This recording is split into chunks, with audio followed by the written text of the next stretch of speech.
Doctor पायल Soni madam को यहाँ आमंत्रित करती हूँ कि वे आए और अपनी विचार रखें।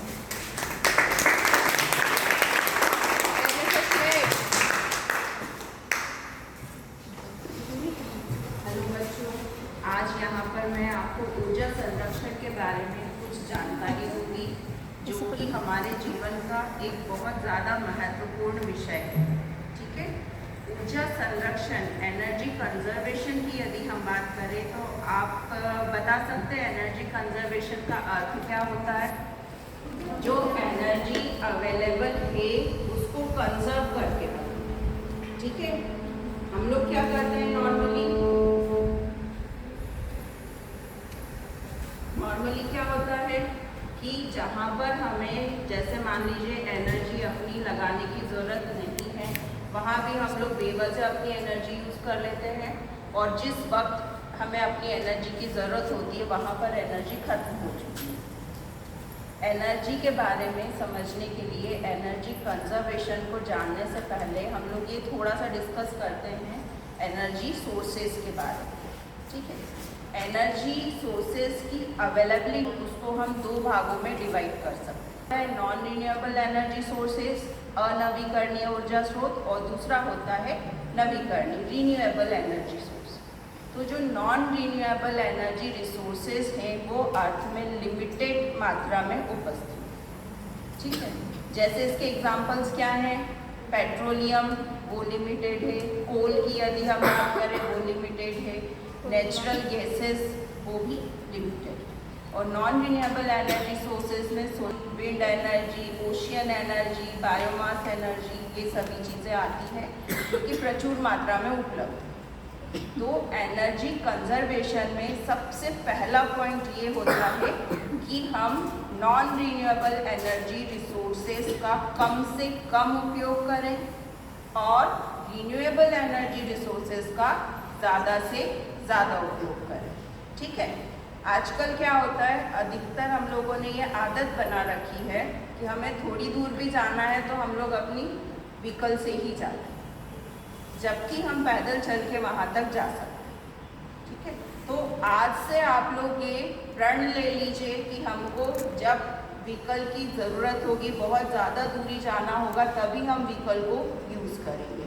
जितना ज़्यादा हम पैदल चल सकते हैं हमें पैदल चलना है, साइकिल का ज़्यादा से ज़्यादा यूज़ करना है, बाइसिकल से भी हम लोग काफ़ी लंबी दूरी तय कर सकते हैं, तो बाइसिकल्स का हमको अधिक से अधिक प्रयोग करना है और ईंधन फ्यूल पेट्रोलियम से चलने वाली चीज़ों का कम से कम उपयोग करना है। दूसरी बात, हमारे घर में या फिर जिस इंस्टीट्यूट में हम लोग अध्ययन करते हैं वहाँ भी हम लोग बहुत ज़्यादा मात्रा में एनर्जी वेस्ट करते हैं। हमारे घर में अधिकतर ऐसा होता है कि शाम के टाइम में सारे कमरों के लाइट्स और फैन ऑन रहते हैं और हम सब एक कमरे में अधिकतर बैठे होते हैं शाम के टाइम। तो जब जिस कमरे में लाइट की या फैन की ज़रूरत नहीं है हमको वहाँ पे स्विच ऑफ करके आना है। कॉलेज में भी जब हम क्लास से बाहर निकलते हैं तो हमको क्लास के सारे लाइट और फैन ऑफ करके जाना है। ठीक है, और कम वोल्टेज से चलने वाले इक्विपमेंट्स का ज़्यादा से ज़्यादा यूज़ करना है। आप लोगों ने देखा होगा कि कुछ साल पहले जो बल्ब और ट्यूबलाइट्स रहते थे उनमें बहुत ज़्यादा इलेक्ट्रिसिटी वेस्ट हुई। आजकल एलईडी के थ्रू उनको रिप्लेस कर दिया गया, क्योंकि एलईडी जो होता है वो कम वोल्टेज पर ही वर्क करता है। और घरों में दीवारों पर हमें लाइट कलर्स पुतवाने चाहिए। क्या रीज़न होता है उसका? रिफ्लेक्शन लाइट का ज़्यादा से ज़्यादा होता है, जिसके कारण रोशनी बनी रहती है घर में और लाइट की ज़रूरत कम पड़ती है।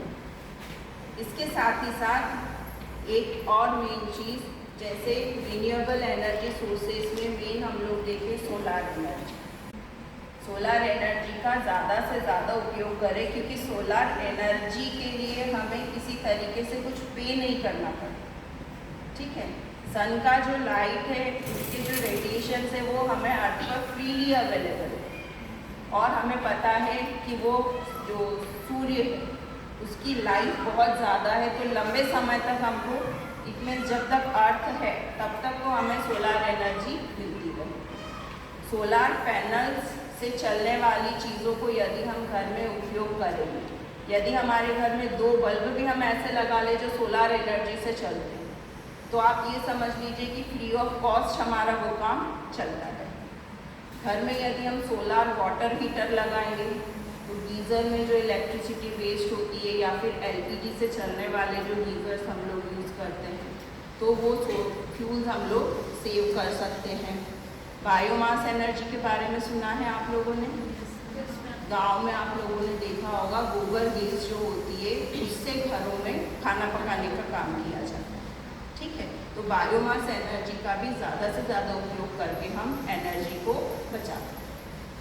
तो एनर्जी कंजर्व करने के लिए, ऊर्जा को संरक्षित रखने के लिए हम सबकी जिम्मेदारी है कि हम सब जागरूक बने और हमारी डेली लाइफ में यदि हम छोटी छोटी स्टेप्स भी अपनी चेंज करते जाएंगे। आज हम लोग दिन भर में 3 से 4 घंटे मोबाइल पे लगे रहते हैं, जबकि हमारी उतनी नीड्स नहीं।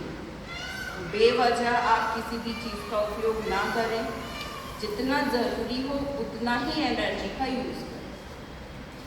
तो आज से हम सभी ये प्रण लेंगे कि हम अपने जीवन में ज़्यादा से ज़्यादा ऊर्जा की बचत करेंगे और हमारे आसपास जितने भी लोग जुड़े हुए हैं उन सभी को हम सिखाएंगे कि हमें ऊर्जा को बचाकर चलना। Thank you.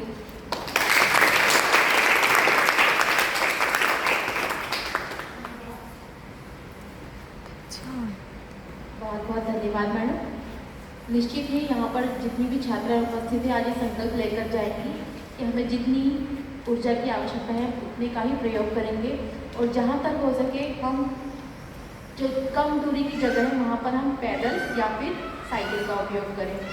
बहुत बहुत धन्यवाद मैडम, आपने हमारा आग्रह स्वीकार किया और छात्राओं को इतनी अच्छी जानकारी प्रदान की। और आभार डॉक्टर पूजा जायसवाल मैडम का कि उन्होंने इस कार्यक्रम को संपन्न करने में अपना योगदान प्रदान किया और सभी छात्राएं जो यहाँ पर उपस्थित हुई और शांतिपूर्वक जिन्होंने अपना ये व्याख्यान सुना और इस कार्यक्रम में प्रतिभागिता की, बहुत बहुत धन्यवाद।